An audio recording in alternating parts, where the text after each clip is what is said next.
Hi all, author Brian S. Pratt here. I'm going to read chapter 11 of my book, Fires of Prophecy, book 2 of the Morcyth Saga. So they just arrived at a town. Delia and Tanaka are off delivering packages as she starts on her pathway towards being a caravan master. And James and Roland are going in to see about guards and acquiring another wagon to load water barrels because they keep running out of water, so they need more water. So chapter 11. James and Roland entered the town, and with Roland playing the role of translator, they were directed to a place where they could purchase barrels for water, maybe even another wagon to transport them, or to carry them. On their way, they passed an inn from which a mouth-watering aroma emanated. His stomach growled loudly, insisted on something with more substance than what it's been fed over the past several days. He gave Roland a grin before altering course and making a beeline for the entrance. "What are you doing?" Roland asked when he caught up with him. "Getting something to eat. What about the others?" Whipping away the question, James said, "We will get something for them on the way back." He pushed open the door and entered. The aroma was even more appetizing there than outside. Finding an empty table, they waited for a server who arrived promptly. The server spoke and Roland answered, then ordered for both of them. Once done, he told James that it would be 4 coppers and waited while he dug them out of the pouch. James handed the coins to the server, who then bowed and returned to the kitchen.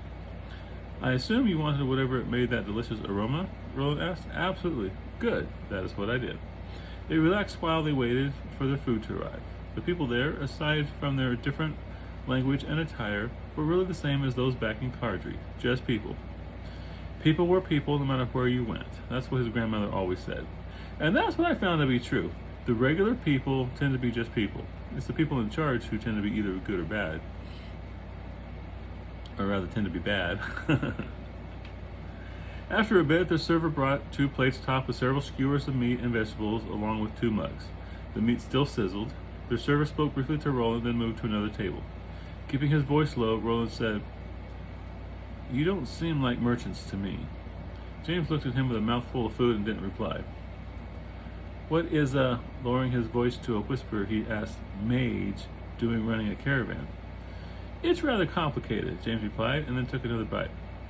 "I think I have the right to know," he asserted quietly, "if for no other reason than I have brought my wife and child along. I mean, you took out a commander of 10 like he was nothing." James glanced around, but no one seemed to care about the conversation. Turning back to Roland, he said, "We're looking for someone." "Who?" "A friend of mine who was taken captive when the City of Light fell," he explained in a hushed tone, "as well as Jerome's sister, who was taken at the same time." "How?" he asked incredulously. "We've reason to believe that they are being taken to the market of Corazon," he explained. "We mean to go there and find them, buy them if possible, rescue them if not." Roland sat back in his chair and just stared at James as if unsure he actually heard that right. "You're welcome to leave at any time if you feel it is too dangerous for your family." "I don't know," he replied. He continued to eat, thinking about what James had just told him. "A man back where we rescued you said that you made things." Blushing slightly, Roland said, "Nothing, really." "What?" "Well, I had this idea that if you fill the bag with hot air, you can make it float," he explained, then set himself as if he expected to be ridiculed. "You would probably need an airtight bag of little weight," James suggested. Surprised that someone would take him seriously, Roland said, "Exactly! But I haven't been able to find anyone able to make what I require. All the cloth I've been able to afford has been too heavy." "That could be a problem," James agreed. "What do you hope to do with it?" "Do?" Roland asked, as if the question had never even occurred to him. "Yeah, do." "I've never really thought past getting it done, actually." "I'm sure you could come up with something," James said hopefully. "Could think of several applications, mostly military ones in this society," he thought to himself. Finishing the last bite of his meal, James sat back in his chair, stomach gurgling most contentedly. But once Roland was done, they left the inn and headed to where they were told they could acquire barrels and possibly a wagon. They came to a building with an adjacent large open courtyard containing wagons, barrels, and several other various items constructed of wood. A sign outside the door showed a wagon with 2 barrels. "This must be the place," James said to Roland. "Looks like it," he agreed, as they went up 3 steps and opened the door. They entered a large room with dozens of barrels of varying sizes sitting against the walls. A man busily stacked small buckets upon a table. He turned as they entered, then said something in the Empire's language. When Roland replied and explained that James could not speak the language, he immediately switched to the northern tongue. "Welcome to Solly's Barrels," he said to James. Placing his hand on his chest, he continued, "And I am Solly. How may I help you?" "We understand that we may be able to procure barrels from you," James explained, "as well as a wagon." Now, okay, let's just pause right here for a second. I have had comments in the past where I go in too much detail. Like, okay, in this situation here, Solly's Barrels. I could have just said, James and Roland go into town and they return with the wagons and barrels. But no, I go through all this thing where they greet each other, they walk in, and blah, blah, blah, blah. Does that help the story, do you think? Or does that just, he's doing it again? Let me know. I think in Travail the Dark Mage, I think I do it less, but I do it a lot more in this series. I'm just curious what you all think, especially the 3 or 4 of you who follow me religiously. "We understand that we may be able to procure barrels from you," James explained, "as well as a wagon." At least I don't have him haggle every single time. He really should be haggling an awful lot, but that seems tedious to me. Nodding his head. I would say nodding his head, but nodding implies that the head is moving, so why say his head, right? Nodding, Solly gestured around his shop. "As you can see, I have many barrels for every need, as well as wagons available out in the courtyard." "We would like to purchase a wagon and 6 large barrels," James told him. "We are taking a trip and need sufficient water to sustain us through the journey." "Ah," said Sally, "I have just what you would need." He went to where several large barrels sat against the wall. "These were made for just such a use. See," he said as he held up a round wooden lid. "I have even made lids, especially for these, so the water will not slosh out during your journey." He showed them how easy it was to seal the barrel and to reopen it again. "How many do you think we would need for 10 horses and 8 people?" James asked. Thinking for a second, he said, "Probably 4 would be sufficient, provided you were able to replenish them every 3 to 4 days. Is that true? I have no idea. It just sounds plausible. And I just don't want to go into the minute details and research that part of it. "Certainly," he said, and led them out the back door to the adjacent courtyard. Outside were 4 wagons of varying sizes and age. One was really old and looked to be falling apart. Another was brand new with lots of ornamentation. Seeing James looking at the one with ornamentation, he said, "Sorry, sir, that one has been special ordered by another customer. I do have these other 3 available." He took them to one that was neither old nor new and looked to have seen service at some time or another. "This one, though not new, is sturdy and will last you a long time." James and Roland inspected it. The wheels didn't show signs of cracking, and overall, it looked to have been very well cared for. "How much?" James asked.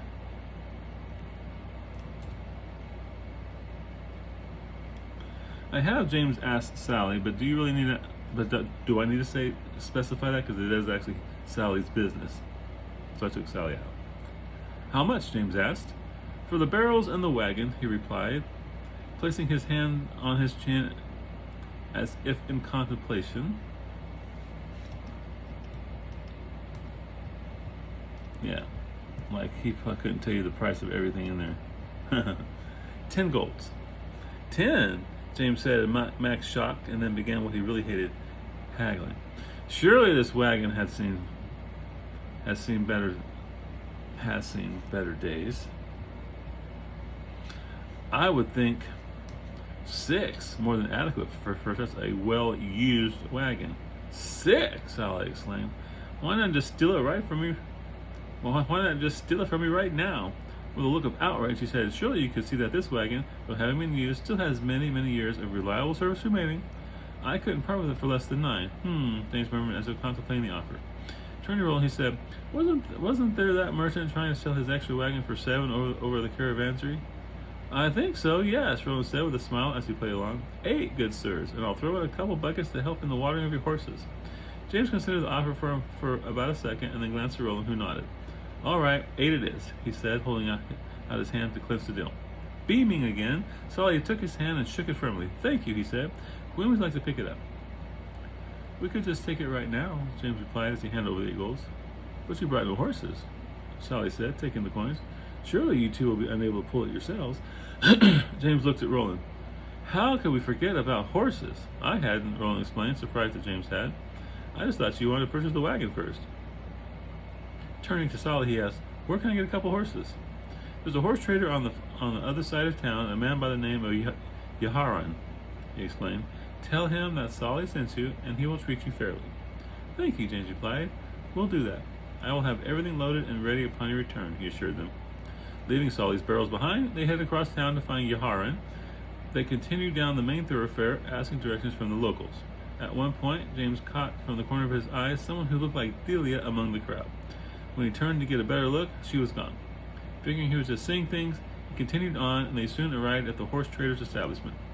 Yoharan greeted them upon entering, and when they told him that Sally had sent them, he broke into a smile and cordially took them to the back, where he had a dozen horses of varying size and shape. Now, if a person was jaded and conspiracy theory minded, he'd be thinking, okay, Sally's getting a kickback for this, which he very well may. As that doesn't mean that this guy doesn't sell good horses, right? Because Sally does have his reputation to uphold, and if he suggests bad, if his suggestions turn out to be poor, then that would reflect on his business overall. So,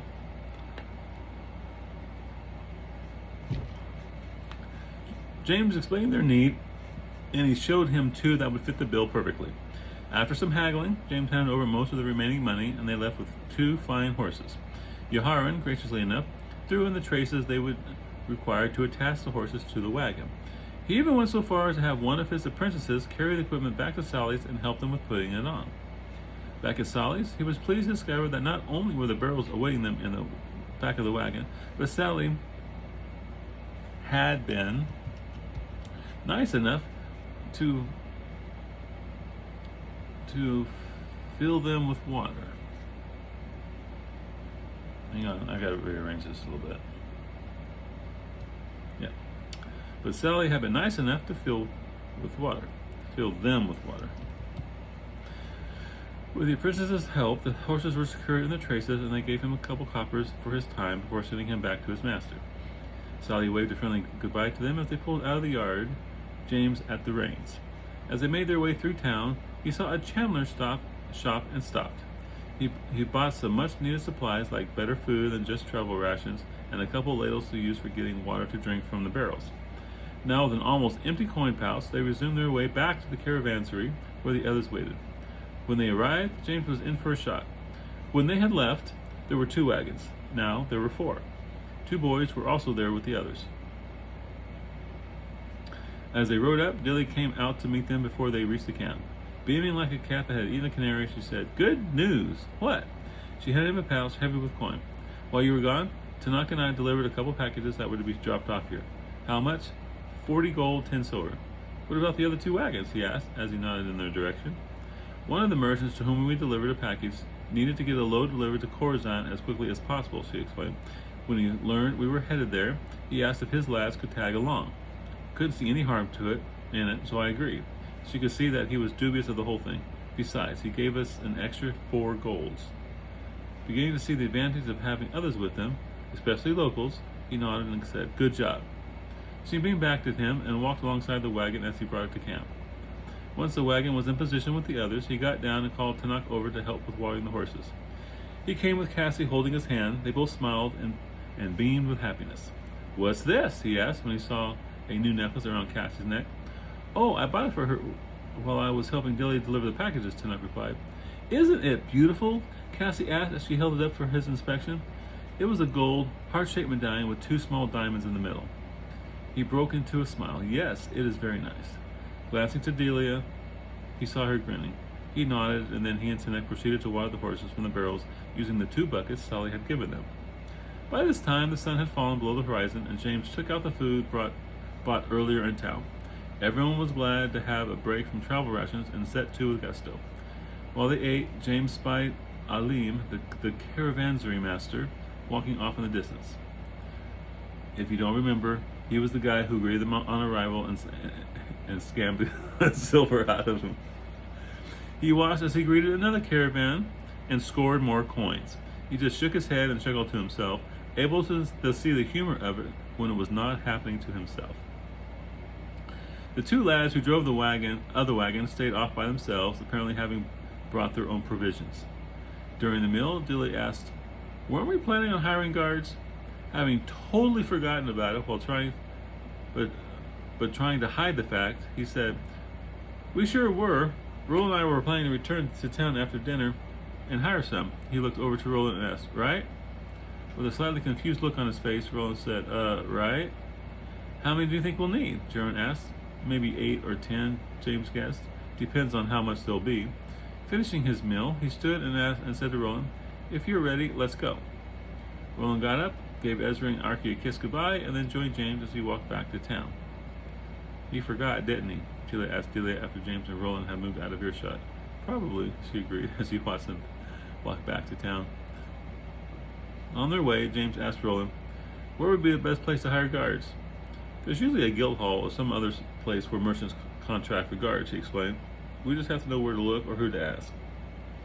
After they entered the town, they walked down the main thoroughfare until Roland saw one of the city's guards on patrol. He went over to him and asked, after a brief discussion, came back to James. He said that if we continue down the road, we'll come across the Merchants Guild where we should be able to hire guards. "Great," he replied as they hurried down the road. All right, reading this now, strangers in a strange land, so to speak, hiring guards, it's going to be a bad idea.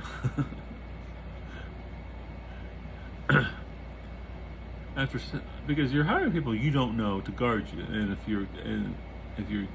they're the ones with the weapons, you're not. So who's to say they're not going to just cut your throat and leave you bleeding to death in the desert and take your stuff? But on the other hand, you're hiring from the guild hall. So who knows? After several blocks, they saw a 3-storied building coming up on their right. It stood a floor taller than the buildings surrounding it, and its imposing structure and its imposing architecture could only mean this was the Merchants Guild. So, stepping up to the door, they opened it and entered a room designed to impress those who entered. Expensive rugs, statues spaced around the room, and artistically carved furniture all said prestige and money. Several people were seated in plush chairs, sharing a drink as they conversed. One man, whose attire showed him to be a servant, came to them after they entered and said something, which Roland replied. To which, Roland replied. He said something again and then turned to cross the room, exiting through the side door. James looked to Roland, who explained, "Apparently, only members are allowed within, and only members are allowed to hire guards." "Where did he go?" "He went to get a superior," he replied. "Perhaps we could join the guild in order to hire some guards." "Maybe," said James, dubious at the prospect. They waited only a moment before the door opened again and a man emerged, dressed similar to the first one, except that this one's clothes were of much finer quality. Seeing them, he came over. He addressed Roland, and then they began a conversation. Frustrated, James could only stand there and wait for the translation. Now, is it possible to create a magic, a spell that would automatically translate what's being said? Now that would take a lot. I don't think it would be a very simple spell. I know in Dungeons and Dragons they have spells that do that, but if you think about it, this spell has got to not only listen to the words but understand the intent behind them in order to translate them into. So that means the spell needs to get into the person's head and almost read their mind in order to tell James what those words mean, right? I mean, it's possible that you could create a spell. Well, you need to really understand words and word usage to really learn a new language, and James doesn't have any of that. So how would he fashion a spell that could translate what someone else was saying? I mean, I know in the past people say, well, magic, boom, it just does it. I have to have logic behind it. I can't just say, yeah, he creates a spell that will automatically translate every word that comes to him, even though even though the spell may never have heard it before. And the spell, once it ends, boop, it's gone, right? So it's not going to retain anything it learned from the previous time, unless you have it going all the time. But that would suck out James's power continuously, probably a lot of it. Or James would have to have leech spells. It would just be a nightmare. Yeah. So James will just never be able to translate.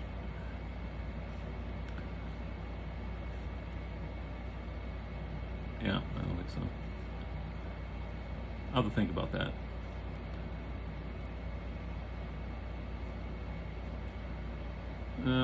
The other man paused while Roland turned to James and said, "It's unlikely that we'll be able to join. You must be either a partner of a current member or referred by a member, or over time be invited to join based on your success as a merchant. So what do we do?" he asked Roland. Roland turned back to the man and they exchanged several words before he again translated for James. He said we could try the bars, that there were often mercenaries who would hire out. Not at all liking that idea, he shook his head. Roland said a few words to the man, and then they each bowed to the other before the man turned and walked off. Now what? Roland asked. We go back and explain why we were returning with no guards. As they left the Merchants Guild, the man waited for them outside and approached as they started walking away from the building. "Excuse me," he said in words heavy with accent. They paused as James replied, "Yes?" He looked at the man, dressed well, neat and trim, with a sword hanging at his hip. "I was inside and heard that you were looking for some guards for your caravan," he inquired. "That's right.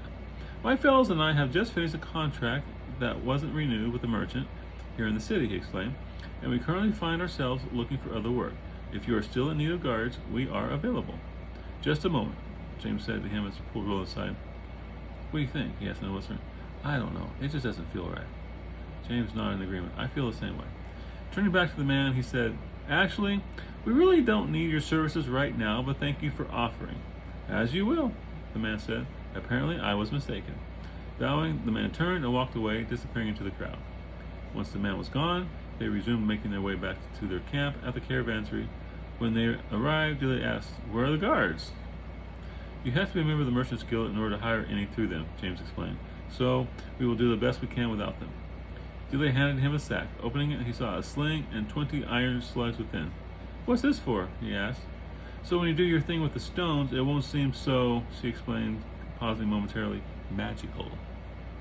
"Thank you," he said graciously. "You're welcome," she replied. "I'll teach you how to use it when we're out on the road." "Okay," agreed James. Taking a seat at the campfire, he upended the sack and poured the sling and slugs on the ground and inspected them. Cassie and Tanuk sat together, heads leaned against one another. Tanuk with his arm around her. Both looked quite content. Jerome came to where James was looking over at his new toy and sat down. "Do you think they're at Khorasan yet?" "Maybe, though I couldn't be sure," he replied, stuffing the slugs and sling back into the pouch. He secured the pouch on his belt to keep it handy. "Couldn't you do that compass thing?" James nodded over to the two lads. "Don't want to alert them about my abilities until it becomes absolutely necessary. Don't know how they'll react or even who they would tell." Pausing a moment, he turned his head back to look Jerome in the eye. "It wouldn't matter if they were there or not. We couldn't get there any faster." "True," Jerome said, crestfallen. "I just wanted to know." "So do I. I'm worried about them, but they should be all right until they get sold, and hopefully we'll be there before then." Jerome sat quietly, his mood dark as thoughts of his sister and what might be happening to her ran through his mind.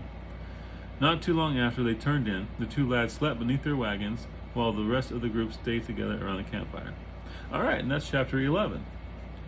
Now I got that whole translation thing in my head, so I'm going to be thinking about that.